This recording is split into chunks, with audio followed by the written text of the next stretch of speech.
Hello అండి, అమ్మ traditional కిచెన్కి స్వాగతం. ఇలా మొలకెత్తిన శనగలు పెడితే తినటం లేదని దీన్ని కొంచెం వెరైటీగా మార్చి ఒక మంచి రెసిపీగా తయారు చేస్తాను. ఎంత బాగా కుదిరిందో, మరి మీకు కూడా ఎలా చేయాలో చేసి చూపిస్తాను.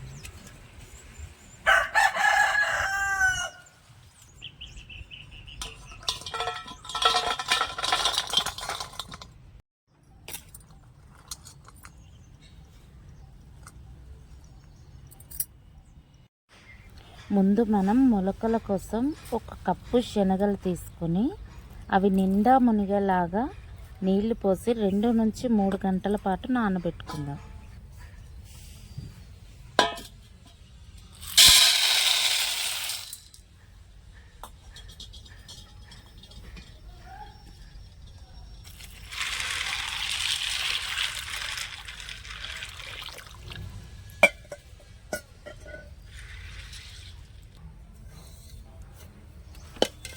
ఇలా నానబెట్టుకున్న శనగల్ని 2 గంటల తర్వాత నీళ్ళని వడగట్టుకొని ఒక మూత పెట్టేసుకొని 24 గంటల పాటు అలాగే వదిలేయాలి. అంటే ఈరోజు ఉదయం నానబెట్టుకున్నామనుకో మళ్ళీ రేపు ఉదయం వరకనే అర్థం.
ఇది నెక్స్ట్ డే మీకు చూపిస్తున్నాను.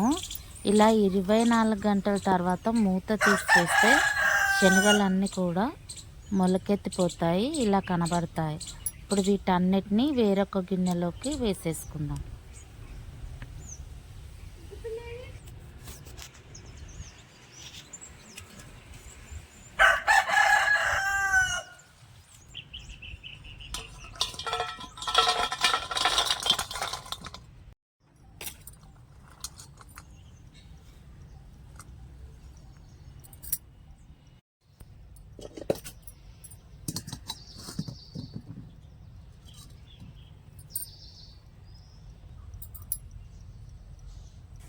ఇప్పుడు మంట పైన మరొక గిన్నె పెట్టేసుకొని అందులో 2 స్పూన్ల వరకు నూనె వేసుకోవాలి.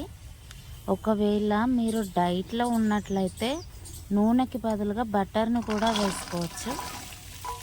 ఇప్పుడు మొలకెత్తిన శనగలన్నిటిని కూడా ఇందులో వేసేసుకొని రుచికి సరిపడేంత ఉప్పు వేసుకొని ఈ మొలకలన్నీ దగ్గరికి అయ్యేంత వరకు మధ్య మధ్యలో కలుపుతూ వేయించుకోండి.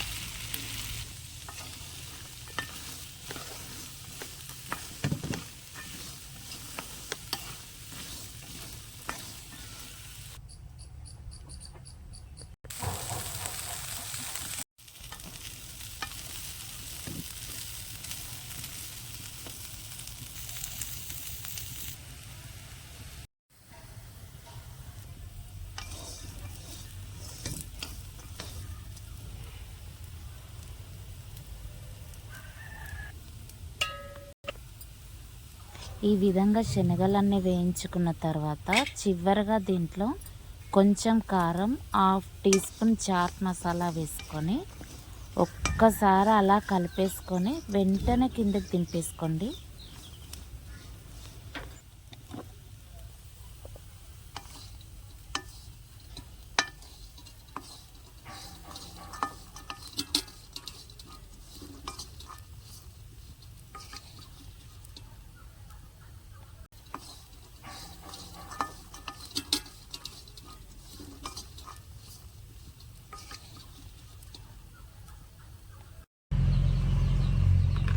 ఇప్పుడు మనకి ఇది రెడీ అయిపోయింది. ఒక గిన్నెలో వేసుకొని ఇలా సన్నగా కట్ చేసి పెట్టుకున్న ఉల్లిపాయ ముక్కలు పైనుంచి వేసుకొని కొంచెం నిమ్మరసం పిండేసుకొని తింటే ఎంత బాగుంటుందో. మరి మీకు నచ్చినట్లయితే ఛానల్ని సబ్స్క్రైబ్ చేయండి, లైక్ చేయండి, షేర్ చేయండి. అన్నట్టు మర్చిపోయాను, మీరు కూడా ట్రై చేసి ఎలా కుదిరిందో కామెంట్ చేసి చెప్పండి మరి.